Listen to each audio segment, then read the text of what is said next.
शिकंजी का स्वाद। एक प्रोफेसर क्लास ले रहे थे। क्लास के सभी छात्र बड़ी ही रुचि से उनके लेक्चर को सुन रहे थे। उनके पूछे गए सवालों के जवाब दे रहे थे, लेकिन उन छात्रों के बीच कक्षा में एक छात्र ऐसा भी था जो चुपचाप और गुमसुम बैठा हुआ था। प्रोफेसर ने पहले ही दिन उस छात्र को नोटिस कर लिया, लेकिन कुछ नहीं बोले। लेकिन जब 4-5 दिन तक ऐसा ही चला, तो उन्होंने उस छात्र को क्लास के बाद अपने केबिन में बुलवाया और पूछा, तुम हर समय उदास रहते हो, क्लास में अकेले और चुपचाप बैठे रहते हो, लेक्चर पर भी ध्यान नहीं देते, क्या बात है, कुछ परेशानी है क्या? सर, वो छात्र कुछ हिचकिचाते हुए बोला, मेरे अतीत में कुछ ऐसा हुआ है जिसकी वजह से मैं परेशान रहता हूँ। समझ नहीं आता क्या करूँ। प्रोफेसर भले व्यक्ति थे, उन्होंने उस छात्र को शाम को अपने घर पर बुलवाया। शाम को जब छात्र प्रोफेसर के घर पहुंचा, तो प्रोफेसर ने उसे अंदर बुलाकर बैठाया। फिर स्वयं किचन में चले गए और शिकंजी बनाने लगे। उन्होंने जानबूझकर शिकंजी में ज़्यादा नमक डाल दिया। फिर किचन से बाहर आकर शिकंजी का गिलास छात्र को देकर कहा, ये लो, शिकंजी पियो। छात्र ने गिलास हाथ में लेकर जैसे ही एक घूंट लिया, अधिक नमक के स्वाद के कारण उसका मुंह अजीब सा बन गया। ये देख प्रोफेसर ने पूछा, क्या हुआ?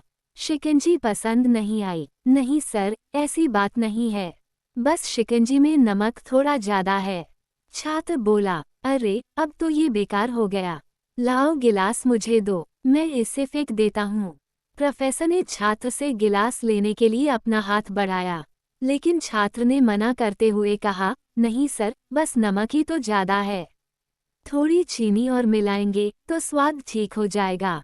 ये बात सुन प्रोफेसर गंभीर हो गए और बोले, सही कहा तुमने, अब इसे समझ भी जाओ, ये शिकंजी तुम्हारी जिंदगी है, इसमें घुला अधिक नमक तुम्हारे अतीत के बुरे अनुभव हैं। जैसे नमक को शिकंजी से बाहर नहीं निकाल सकते, वैसे ही उन बुरे अनुभवों को भी जीवन से अलग नहीं कर सकते। वे बुरे अनुभव भी जीवन का हिस्सा ही हैं।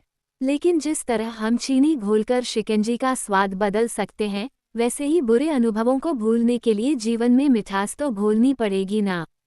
इसलिए मैं चाहता हूँ कि तुम अब अपने जीवन में मिठास घोलो। प्रोफेसर की बात छात्र समझ गया और उसने निश्चय किया कि अब वो बीती बातों से परेशान नहीं होगा। सीख, जीवन में अक्सर हम अतीत की बुरी यादों और अनुभवों को याद कर दुखी होते रहते हैं। इस तरह हम अपने वर्तमान पर ध्यान नहीं दे पाते और कहीं न कहीं अपना भविष्य बिगाड़ लेते हैं। जो हो चुका उसे सुधारा नहीं जा सकता, लेकिन कम से कम उसे भुलाया तो जा सकता है और उन्हें भुलाने के लिए नई मीठी यादें हमें आज बनानी होंगी। जीवन में मीठे और खुशनुमा लम्हों को लाइए, तभी तो जीवन में मिठास आएगी।